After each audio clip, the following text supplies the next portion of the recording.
News one north ইষ্টৰ আজিৰ এই প্ৰতিবেদনলৈ আপোনাক স্বাগতম। আপুনি চাই আছে দেশৰ এটা অগ্ৰণী নিৰ্ভীক নিৰপেক্ষ channel news one north east.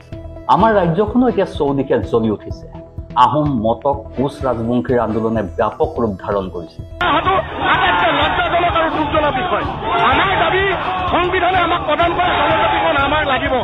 Delhi দিছপুৰৰ কোনো কলীয়া ডাঙৰে আমাৰ এই অতীত পন্থক ৰোধ কেতিয়াও কৰিব নোৱাৰে। দিল্লী দিছপুৰে যদি ভাবিছে যে আহোমৰ এই সংগ্ৰামক বালি ভেটাৰে ভেটা দিম, এনেদৰে সেয়া ভুল কৰিছে। এই জনজাতিকৰণৰ দাবী কাৰোবাৰ ঘৰত লাগি থকা আপেল কল কমলা বা পানীলাও জাতিলাও নহয়। আমি কাৰো ভাবুকিলৈ আমি ভয় নকৰো। তেনে সময়তে সংগীতৰ ভগৱান জুবিন গাৰ্গৰ মৃত্যুৰ ন্যায়ৰ দাবীত জাতি ধৰ্ম বৰ্ণ নিৰ্বিশেষে কণ কণ ছাত্ৰ ছাত্ৰীৰ পৰা আবাল বৃদ্ধ বনিতালৈকে সকলো ওলাই আহিছে ৰাজপথলৈ। এই ন্যায়কামী ক্ষুব্ধ জনতাক আন একোৱেই নালাগে। এই ন্যায়কামীসকলে বিচৰা নাই কোনো চৰকাৰী আঁচনি, অৰুণোদয়ৰ ধন, চাউল দাইল মিঠাতেল চেনি নিমখ। এই ন্যায়কামী জনতাক মাথো ন্যায় লাগে। প্ৰাণৰ শিল্পীগৰাকীৰ ৰহস্যজনক মৃত্যুৰ ন্যায়। আৰু চৰকাৰে দিছে কি? বিচাৰিছে জুবিন গাৰ্গৰ ৰহস্যজনক মৃত্যুৰ ন্যায়। তেনে সময়তে মুখ্যমন্ত্ৰী হিমন্ত বিশ্ব শৰ্মাই দিম বুলি কৈছে মিঠাতেল চেনি নিমখ।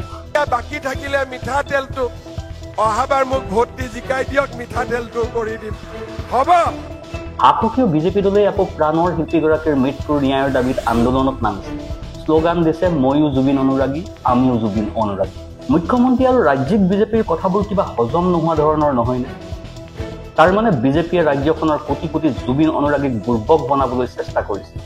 এনে আন্দোলন ঘোষণা কৰি ৰাজ্যখনৰ কোটি কোটি জুবিন অনুৰাগীক ইটিকিংহে কৰিছে। ৰাজ্যখনত শাসকীয় দল বিজেপি, শাসকীয় চৰকাৰ বিজেপিৰ, পঞ্চায়ত নিগম নিকায় সকলোতে বিজেপিৰেই শাসন অব্যাহত। তেনে অৱস্থাত এই ভণ্ডামি কিয়? ন্যায় প্ৰদানৰ বাবে কোনে কাৰ বিৰুদ্ধে আন্দোলনৰ ঘোষণা কৰিছে চাওকচোন। নিজৰ বিৰুদ্ধে নিজৰেই আন্দোলন। এই নাটকবোৰ কিয়? চৰকাৰে যদি অনতিবিলম্বে ন্যায় প্ৰদান কৰিব নোৱাৰে তেন্তে ৰাজ্যিক বিজেপিয়ে মুখ্যমন্ত্ৰীৰ পদত্যাগহে দাবী কৰিব লাগিছে। শাসকীয় দল, শাসকীয় চৰকাৰ একত্ৰিত হৈ কোটি কোটি জুবিন অনুৰাগীক মূৰ্খ সজাবলৈহে চেষ্টা কৰিছে। সেয়ে জনতা দিনক দিনে অধিক ক্ষোভিত হৈ পৰিছে। পৰিস্থিতি ক্ৰমাৎ বেয়াৰ দিশলৈ গতি কৰাৰ ইংগিত পোৱা গৈছে। নেপালৰ দৰে এতিয়া অসমতো চলিছে মাথো শাসকৰ ভ্ৰষ্টাচাৰ স্বৈৰাচাৰ। শাসকৰ ভ্ৰষ্টাচাৰ স্বৈৰাচাৰ নিঃশেষ কৰিবৰ বাবে এতিয়া অসমতো যুৱ শক্তিৰ এক নতুন দলৰ প্ৰয়োজন হৈছে।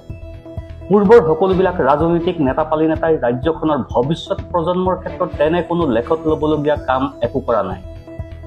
মাথো এটা কামেই কৰিছে, ক্ষমতাৰ বাবে দল বাগৰিছে। কংগ্ৰেছৰ পৰা বিজেপিলৈ, বিজেপিৰ পৰা কংগ্ৰেছলৈ, এজিপিৰ পৰা বিজেপিলৈ ইত্যাদি।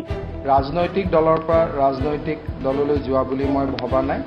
মই এটা নিৰ্দিষ্ট আদৰ্শ আৰু এটা নিৰ্দিষ্ট সপোনৰ সন্ধান লৈ ভাৰতীয় জনতা পাৰ্টীত আজি মই যোগদান কৰিছোঁ। মানুহ একেকেইজনে নিজৰ স্বাৰ্থৰ বাবে ৰাতিটোতে সলাই দল। সেয়েহে এই আদৰ্শহীন স্বাৰ্থপৰ চামক বাদ দি যুৱচামে সম্পূৰ্ণ নতুনকৈ এক ৰাজনৈতিক দল জন্ম দিয়াৰ সময় আহি পৰিছে। ঠিক নেপালৰ দৰে।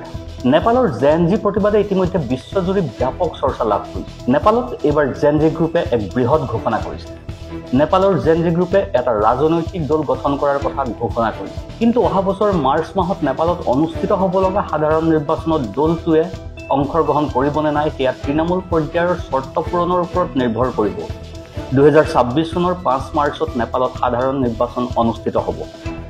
উল্লেখ্য যে জেএনজিৰ নেতৃত্বত যোৱা মাহত নেপালত বৃহৎ প্ৰতিবাদ হৈছিল। দুৰ্নীতি আৰু ছ'চিয়েল মিডিয়া ছাইটত চৰকাৰী নিষেধাজ্ঞাৰ বিৰুদ্ধে প্ৰতিবাদ কৰা হৈছিল। ফলত কেপি শৰ্মা অলিৰ নেতৃত্বাধীন চৰকাৰখন ভংগ হৈছিল। শেহতীয়া জেএনজি আন্দোলনৰ অন্যতম নেতা মিৰাজ থুংগনাৰ নেতৃত্বত এই গ্ৰুপটোৱে সংবাদ মেলত নিজৰ ৰণকৌশলৰ বিষয়ে ব্যক্ত কৰিছে। তেওঁলোকে কৈছে যে যদিও তেওঁলোকে নৱপ্ৰজন্মৰ যুৱক যুৱতীসকলক একত্ৰিত কৰিবলৈ ৰাজনৈতিক দল গঠন কৰাৰ কথা চিন্তা কৰিছে, তথাপিও তেওঁলোকৰ তৃণমূল পৰ্যায়ৰ দাবীসমূহ সমাধান নোহোৱালৈকে তেওঁলোকে নিৰ্বাচনত প্ৰতিদ্বন্দ্বিতা নকৰে। গ্ৰুপটোৱে মূলতঃ দুটা মূল এজেণ্ডাৰ পোষকতা কৰি আহিছে: প্ৰত্যক্ষভাৱে নিৰ্বাচিত কাৰ্যবাহী ব্যৱস্থা আৰু বিদেশত বাস কৰা নেপালী নাগৰিকৰ ভোটাধিকাৰ। মিৰাজ থুংগনাৰ মতে তেওঁৰ গ্ৰুপে সিদ্ধান্ত লৈছে যে জেএনজি আন্দোলনৰ সৈতে জড়িত যুৱক যুৱতীসকলক একত্ৰিত কৰিবলৈ ৰাজনৈতিক দল গঠন কৰাটো অতি প্ৰয়োজনীয়। তেওঁলোকৰ কাৰ্যসূচী প্ৰকাশ কৰাৰ সময়তে থুংগনাই দুৰ্নীতি নিয়ন্ত্ৰণৰ বাবে নাগৰিকৰ নেতৃত্বাধীন তদন্ত সমিতি গঠন আৰু অৰ্থনৈতিক পৰিৱৰ্তনৰ ক্ষেত্ৰত স্পষ্ট নীতি গ্ৰহণৰ ওপৰত গুৰুত্ব আৰোপ কৰিছে।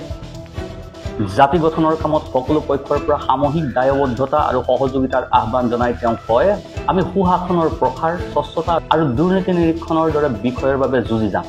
তেওঁ লগতে কয় যে তেওঁলোকে বৰ্তমান নতুন দলটোৰ বাবে উপযুক্ত নামৰ বাবে পৰামৰ্শ বিচাৰিছে। কৰ্মসংস্থাপনৰ সন্ধানত বিদেশলৈ যোৱা নেপালী যুৱক যুৱতীসকলৰ সংখ্যা ক্ৰমাৎ বৃদ্ধি পোৱাৰ বাবে জাতিটোৰ অৰ্থনৈতিক উন্নয়ন স্থবিৰ হৈ পৰা বুলি উল্লেখ কৰি তেওঁ কয় যে এনে জৰুৰী সমস্যা সমাধানৰ বাবে বিগত চৰকাৰসমূহক দায়বদ্ধ কৰা উচিত।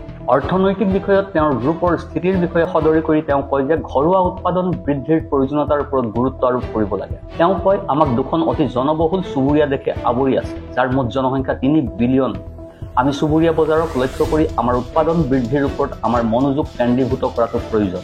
লগতে অনতিপলমে বন্ধ উদ্যোগসমূহ মুকলি কৰি নতুন নিযুক্তি সৃষ্টি প্ৰক্ৰিয়া আৰম্ভ কৰিবলৈ অন্তৱৰ্তীকালীন চৰকাৰক তেওঁ আহ্বান জনায়। তেওঁ পৰ্যটন খণ্ডৰ বিকাশ আৰু প্ৰসাৰৰ প্ৰয়োজনীয়তাৰ ওপৰতো আলোকপাত কৰে। Bureau report, news 1 north east.